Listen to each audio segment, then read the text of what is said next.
Bonjour à tous. Dans cette vidéo, je vais vous parler d'un sujet particulièrement sensible, un sujet qui va probablement faire débat, un sujet particulièrement compliqué. Pourquoi? Parce que je vais mettre en lumière, entre guillemets, ma manière de concevoir le monde, concevoir la vision, si vous voulez, que j'ai de la société actuelle. Peut-être que ça va vous déplaire, peut-être que vous n'allez pas être d'accord, peut-être que vous n'allez pas du tout être en accord avec cette vision que j'ai. Si vous avez vu le film Matrice, on peut parler d'une certaine forme de Matrice, mais je vais essayer d'aller un peu plus loin avec mes termes à moi, ok? Bien entendu, ce que je vous explique dans cette vidéo ne tient qu'à moi, ok? Mais sachez que à la fin de cette vidéo, il est probable que l'éveil de conscience que vous avez vis-à-vis de la société actuelle et de comment elle fonctionne, il est probable que cette perception soit changée. Donc c'est tout à fait normal si cette vidéo vous bouscule, entre guillemets. Je ne veux pas vous vendre, je ne veux pas vous faire du teasing pour que vous regardiez jusqu'à la fin de la vidéo. Je ne suis pas du tout intéressé par ça, par la fame, je me moque totalement. Je veux juste vous partager ça parce que je trouve ça essentiel et je trouve ça vraiment intéressant d'étudier le monde et de comprendre le monde avec ce point de vue pour pouvoir justement trouver des solutions à cette problématique. Cette problématique, c'est quelque chose de tout à fait normal, de tout à fait, quand j'entends normal, c'est dans le sens où c'est quelque chose qui se met naturellement en place par l'humain. Parce que l'humain a un ego, parce que l'humain veut toujours en avoir plus, et parce que l'humain a une quête absolument fondamentale qui est le fait de préserver son patrimoine génétique, alors il met en place des choses. Et ces choses-là, ça se caractérise par une forme de prédation énergétique. On va en parler dans un instant, je vais vous partager mon écran avec plusieurs notes que j'ai à vous partager. En tout cas, sachez que vous avez probablement déjà entendu parler de métro boulot dodo, de la rat race, de échanger son temps contre de l'argent. Oui, ok, très bien. Vous avez compris qu'il y a un système, on est formaté, etc. Oui, je ne vais pas vous réinventer des choses, je ne vais pas vous reparler des mêmes choses. Je vais simplement aller à un degré plus loin pour que vous compreniez pourquoi ce système est en place et comment essayer de sortir de ce système, si vous le voulez. Mais déjà, dès que vous en prenez conscience, c'est déjà un grand pas. Il y a des gens qui vont préférer rester endormis, il y avait des gens qui vont préférer rester dans un petit mensonge confortable plutôt que aller vers la vérité déstabilisante, la vérité brutale, la vérité qui n'est pas agréable à vivre, agréable à combattre.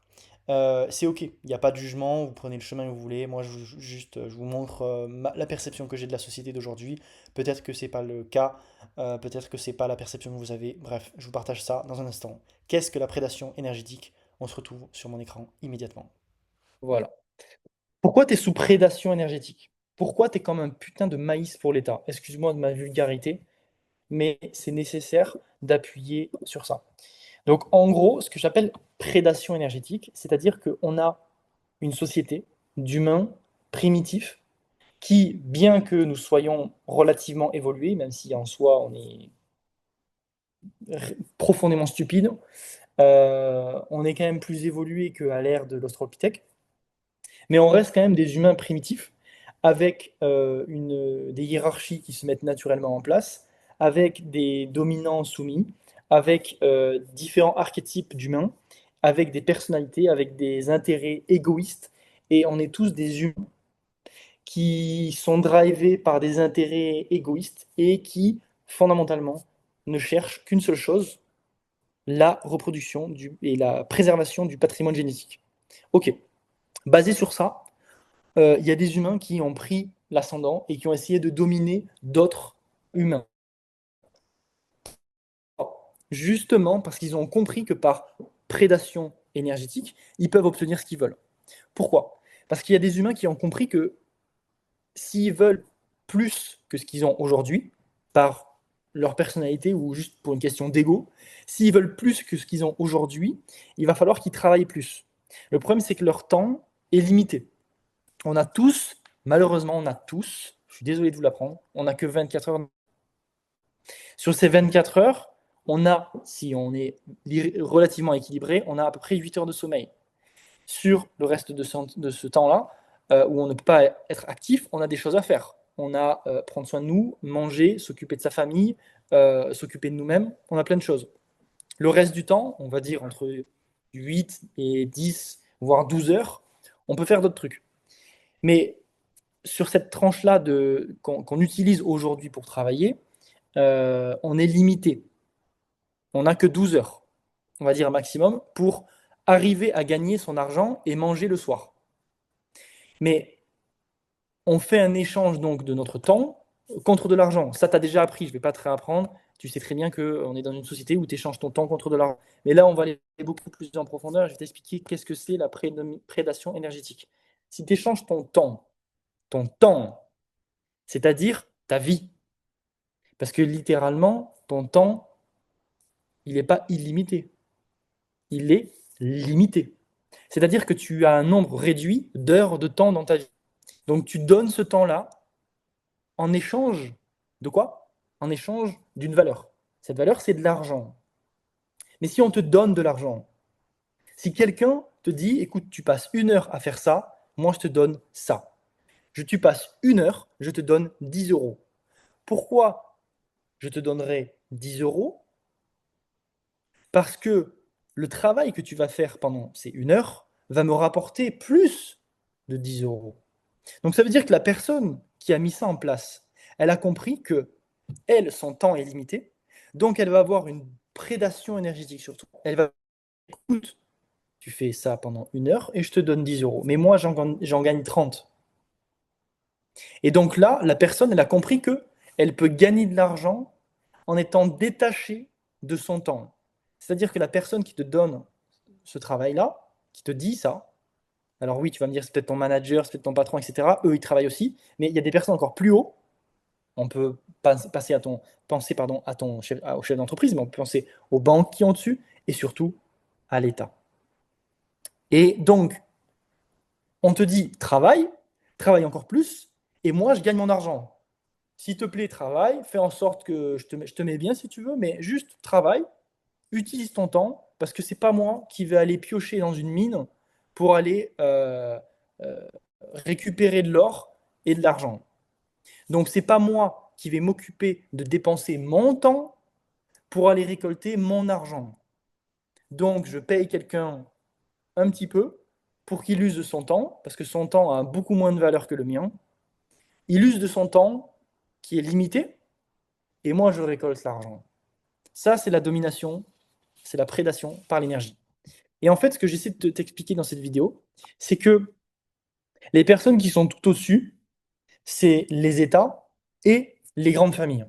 Les Rothschild, les Rockefeller, tout ce que tu veux, les familles. Et je pense qu'en réalité, il y a même d'autres familles qui sont inconnues au bataillon, mais qui sont encore beaucoup plus riches et qui ont beaucoup plus de domination sur l'intégralité du monde. Je pense notamment en Chine. Mais c'est un autre sujet. Dans cette structure qui est la société, il y a une hiérarchie. Il y a des gens en haut qui exploitent des gens en bas. Il y a un système d'esclavage qui a toujours eu lieu, qui a toujours existé, quelle que soit sa forme. Mais il existe parce qu'il y a des gens qui ont toujours et constamment voulu en avoir plus. Donc parce qu'il y a une guerre d'ego, parce qu'il y a une guerre à vouloir dominer son prochain, à vouloir avoir du pouvoir, il y a des systèmes de hiérarchie qui sont mis en place, il y a des systèmes de prédation énergétique pour que toi, tu utilises tes ressources qui ont très peu de valeur, c'est-à-dire ton temps, mais que toi, tu me rapportes de l'argent. Et comment on fait pour avoir des gens, beaucoup de gens, énormément de gens, des millions de gens qui soient des machines à cash? Parce que si tu travailles pour un patron aujourd'hui, tu es une machine à cash. Tu travailles, je te donne ce qu'il faut, tu travailles et tu me rapportes de l'argent. Ça s'appelle une machine à cash. Tu es probablement la machine à cash qui coûte le plus cher aujourd'hui par rapport à, par exemple, une machine qui soit avec intelligence artificielle.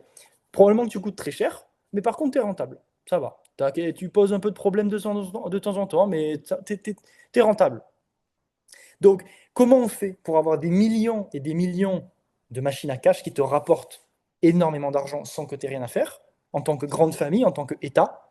Eh bien, tu fais exactement ce que les agriculteurs font avec du maïs. Qu'est-ce qu'ils font? Ils prennent une terre. L'agriculteur, il prend une terre fertile. L'État, il prend un pays en sécurité.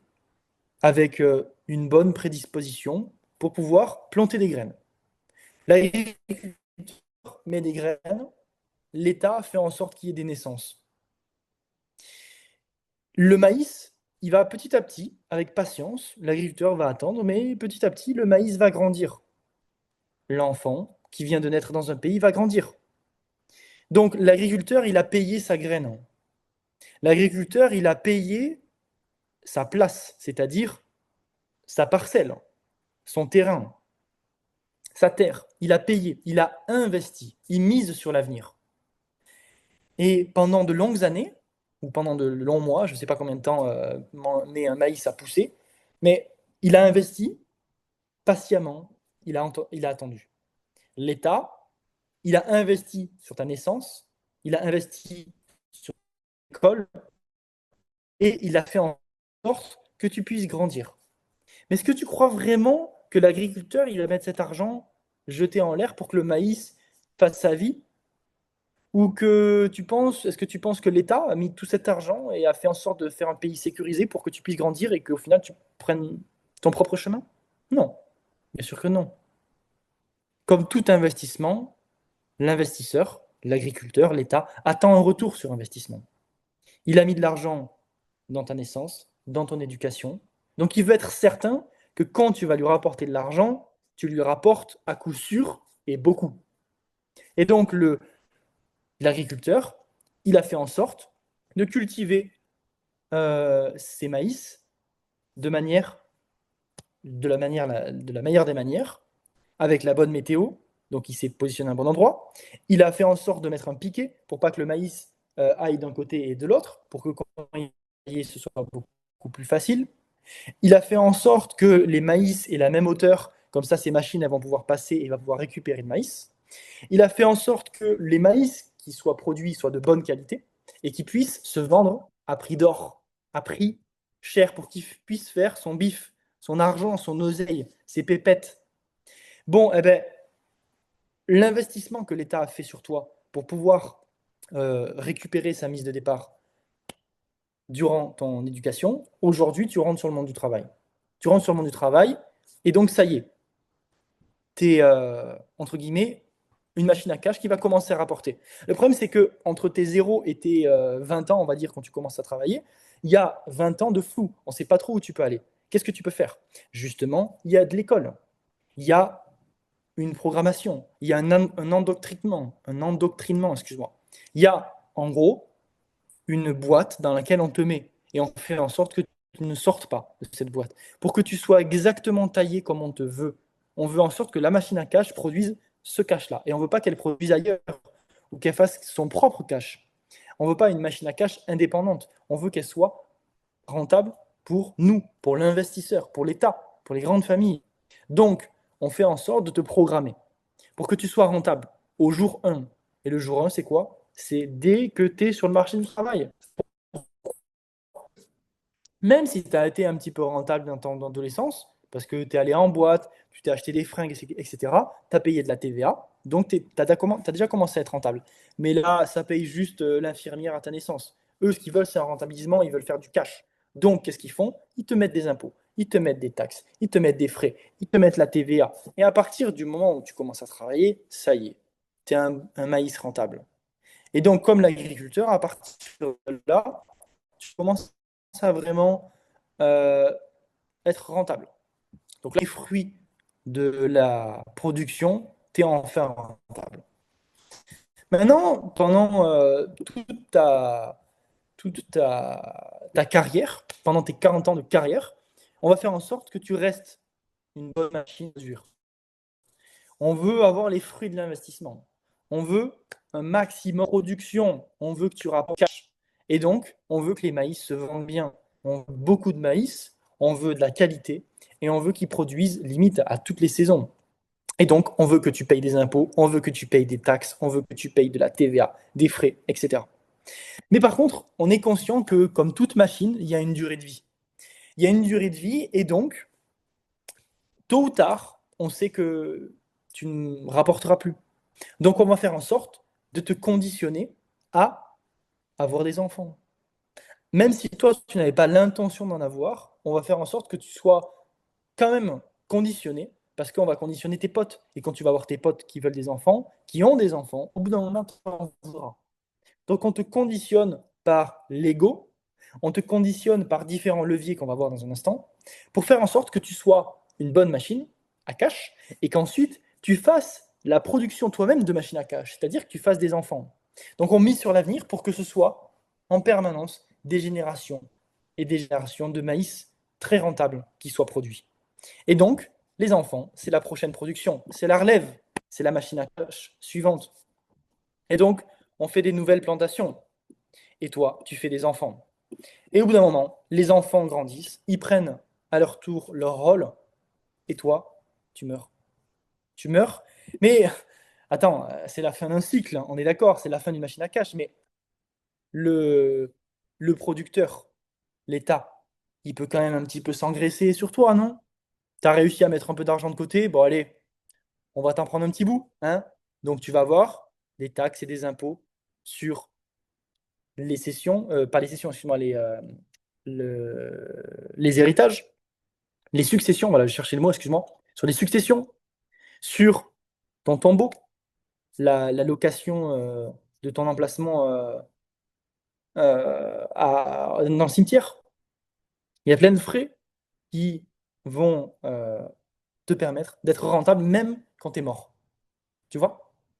Et donc ça s'appelle un système, une machine à cash géante, où il y a des gens qui vont aller miner, comme dans une mine, qui vont aller chercher l'énergie. Ils vont aller chercher l'énergie. Et pour aller la chercher, ils vont utiliser la leur. Il y a un échange. Parce que dans l'univers, tout est équilibre. Donc il y a un échange. Tu utilises de ton temps et tu viens récupérer l'énergie. On fait un échange. Et donc l'énergie, il y en a qui ont fait en sorte d'avoir un système qui soit rentable. Tu dépenses 1 heure de ta vie, je gagne 30 euros, je te donne 10 euros. Tout le monde est content. Ok, donc je reprends en face caméra parce que j'ai perdu la connexion et malheureusement le partage d'écran a été de très mauvaise qualité. Donc tu as bien compris qu'il y a un système hiérarchique qui se met naturellement en place avec des personnes en haut qui ont un pouvoir exercé sur les personnes d'en bas. Dans cette hiérarchie naturelle, on a une prédation par l'énergie, une prédation énergétique, parce qu'il y a un système de dominance pour que certains usent de leur temps limité afin de récolter des ressources qui sont, elles, illimitées. Donc cette valeur énergétique, cette valeur en tant que dans un système capitaliste, cette valeur énergétique, c'est le capital, c'est l'argent. Parce que l'argent, qu'est-ce que c'est? En fait, l'argent, c'est le stockage d'énergie, c'est le stockage de temps. Donc en fait, quand tu viens user de ton propre temps, qui lui est limité, pour l'échanger contre de l'argent, tu stockes de l'argent. Excuse-moi, tu stockes avec ton argent, tu stockes du temps.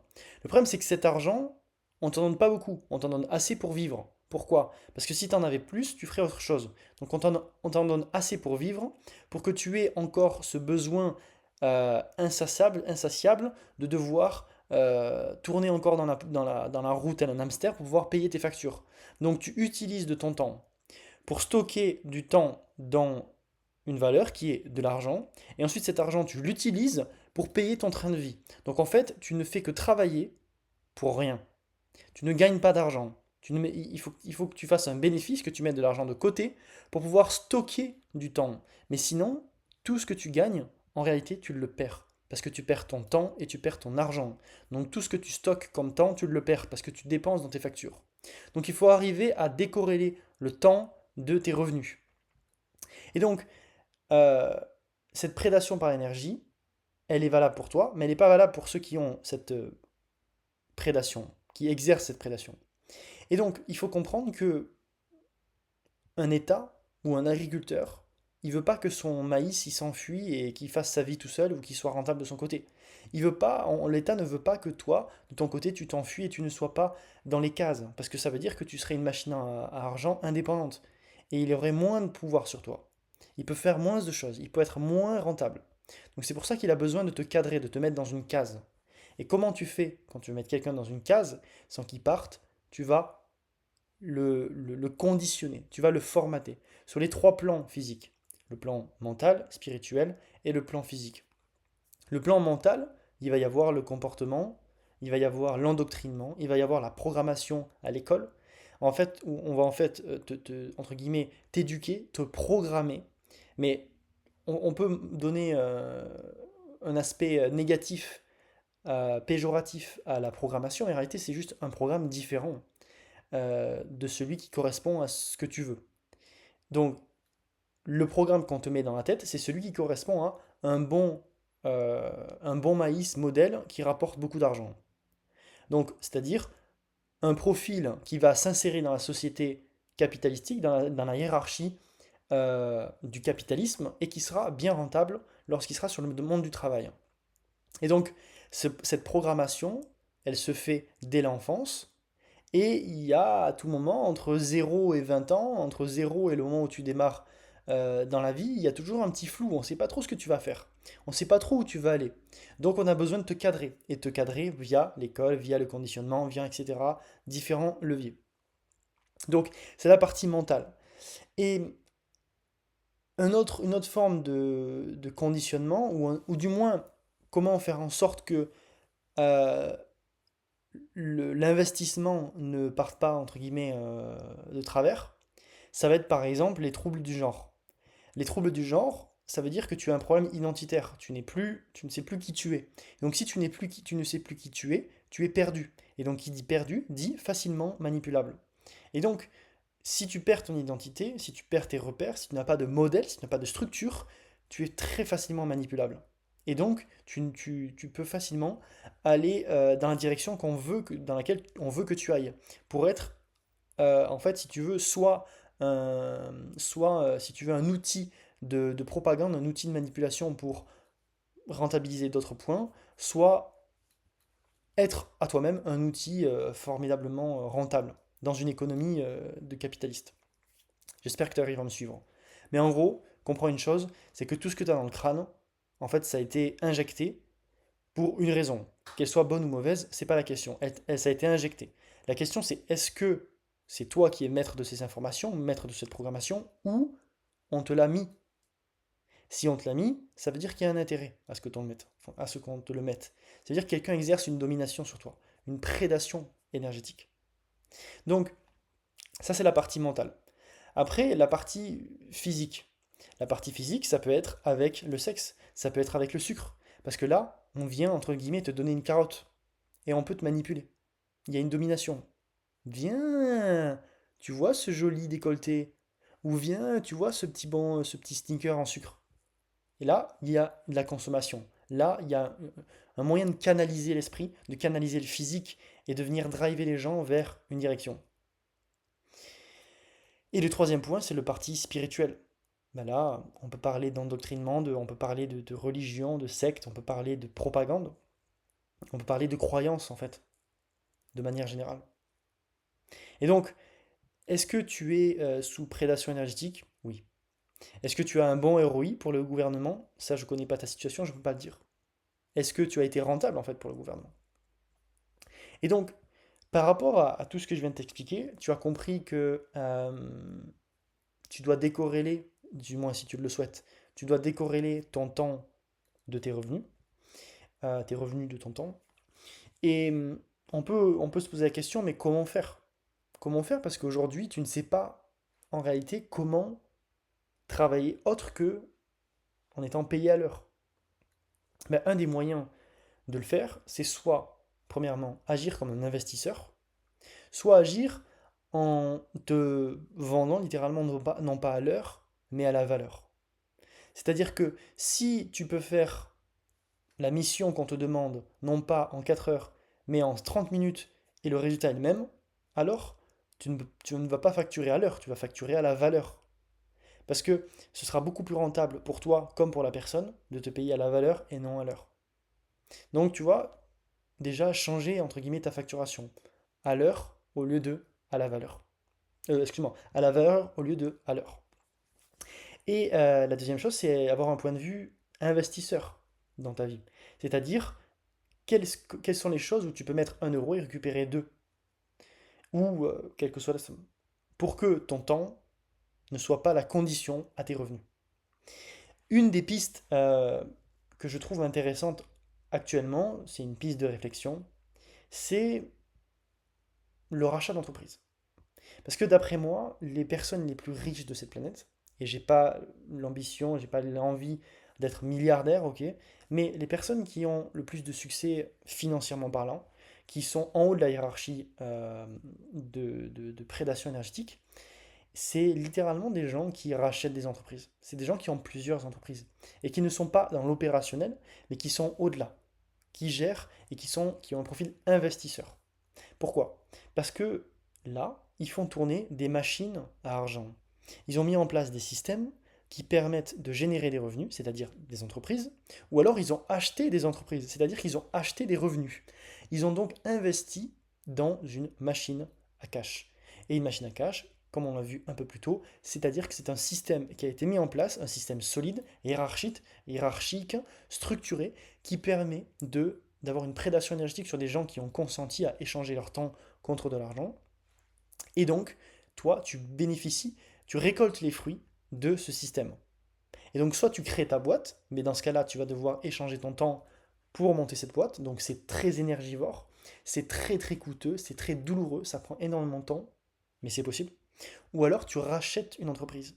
Et donc, tu utilises du stock de temps, du stock de valeur, c'est-à-dire de l'argent, que tu peux trouver différents moyens avec des financements pour acheter des revenus, pour acheter les fruits du travail d'autres humains. Donc en fait, tu deviens non pas un esclave qui monte une entreprise, même si ta propre boîte, tu restes esclave de ta propre entreprise. Non, là, tu rachètes en fait un système comment je pourrais dire ça, de maître d'esclave, quoi, entre guillemets. Je sais pas comment on appelle ça. Et donc, je trouve que c'est très intéressant.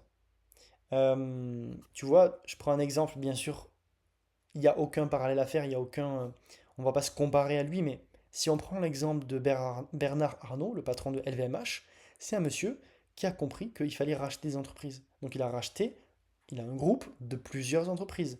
Et lui, il n'est pas derrière en train de construire des sacs à main Louis Vuitton, ou il n'est pas en train de construire telle ou telle usine. Non, lui, il donne des ordres. Lui, il investit. Il gère de l'argent. Il regarde les chiffres. Et il encaisse. Il prend des décisions. Et donc, je pense que c'est un truc intéressant à étudier. J'ai pas encore eu l'occasion aujourd'hui d'acheter une entreprise. J'ai fait que vendre des boîtes que j'avais créées moi-même. Pas pour des millions, hein, mais juste, voilà, j'ai vendu des boîtes. Et donc, c'est intéressant parce que les personnes qui ont racheté une boîte, au final, elles ont gagné un temps de fou. Elles ont mis de l'argent, mais elles ont gagné un temps de fou, de fou, de fou. Elles ont gagné des mois, des années que moi j'ai investi, que moi j'ai dépensé. Donc c'est intéressant. Elles ont eu elles ont pris une posture d'investisseur et donc elles ont eu une forme euh, de reprise de prédation énergétique. Voilà. J'espère que tu comprends ce que je veux te dire. J'espère que tu comprends que tout peut changer et que dès qu'on comprend comment fonctionne le monde, on peut avoir une perception différente de celui-ci. Et ça nous permet de comprendre beaucoup de choses, notamment sur le formatage, sur l'endoctrinement, et sur pourquoi les gens agissent comme ils agissent, et pourquoi les systèmes dominants, les grandes familles, les banques, les États, ont tel ou tel comportement sur nous. Et pareil, je voulais te dire quelque chose que j'ai oublié de mentionner un peu plus tôt. Pourquoi en France, on a un système de santé qui est gratuit? Pourquoi? Parce que si le système de santé est gratuit, bah déjà c'est très bien, c'est accessible à tout le monde, ok, top. Mais ça veut dire quoi? Ça veut dire que si je t'offre quelque chose de gratuit et que je te délivre quelque chose qui a de la valeur, inconsciemment, tu es de redevable. Inconsciemment, tu actionnes le levier de manipulation principal qui est la réciprocité. Je te donne quelque chose de gratuit, je t'offre un soin, tu m'es redevable. Et donc si tu es redevable de quoi? Tu es redevable à l'État. Et donc c'est comme si inconsciemment, il activait en toi le sentiment de redevance pour que tu puisses t'accrocher à ce pays et que tu te dises oui, je vais bien travailler, oui, je vais payer mes impôts, oui, je vais payer mes taxes parce qu'on a les frais gratuits, on a les frais de santé gratuits. Et ce moyen, c'est un levier de manipulation de masse.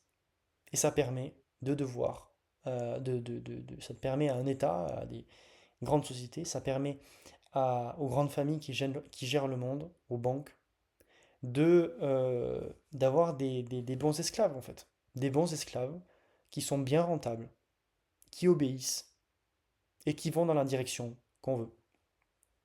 Et je pense que, je ne vais pas aller trop trop loin dans ce sujet, mais je pense que les gens au gouvernement actuellement, on a l'impression qu'ils sont totalement cons et qu'ils font n'importe quoi, qu'ils ne savent pas gérer un pays. En France, je parle. Mais je pense qu'ils sont extrêmement intelligents et qu'ils savent tout à fait ce qu'ils sont en train de faire. Et que tout ce qui se passe actuellement fait partie d'un moyen de manipulation. On crée le chaos, on crée les problèmes, on crée le désordre pour créer le nouveau, l'après, pour mettre en place l'ordre. Après le chaos vient l'ordre, alors on crée le chaos pour avoir l'ordre. Et cet ordre-là, c'est un nouveau système d'esclavagisme, lequel je ne sais pas, j'ai pas de boule de cristal, mais en tout cas, on y va, ça c'est sûr. J'espère que tu as compris la prédation énergétique et pourquoi 70 millions de Français vivent actuellement sous cette prédation énergétique. Et pourquoi t'es un putain de maïs pour l'État. Ciao.